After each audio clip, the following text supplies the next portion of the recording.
Kannada question paper ಪ್ಯಾಟ್ರನ್ನು 2 ಮಾರ್ಕ್ಸಿನ question and answer total 8 question ಕೊಟ್ಟಿರ್ತಾರೆ. ಅದರಲ್ಲಿ ನಾವು 6 ಕ್ವಶನ್ ಅಟೆಂಡ್ ಮಾಡಬೇಕು.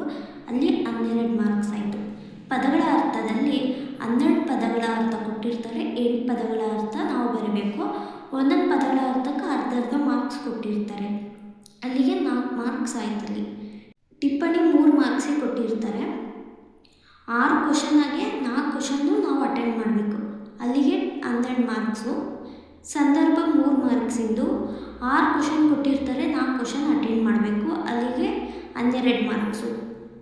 5 ಮಾರ್ಕ್ಸಿನ ಕ್ವಶನ್ ಆ್ಯಂಡ್ ಆನ್ಸರ್ಸಲ್ಲಿ 6 ಕ್ವಶನಲ್ಲಿ 4 ಕ್ವಶನ್ ಅಟೆಂಡ್ ಮಾಡಬೇಕು. 20 ಮಾರ್ಕ್ಸ್ ಆಯಿತು.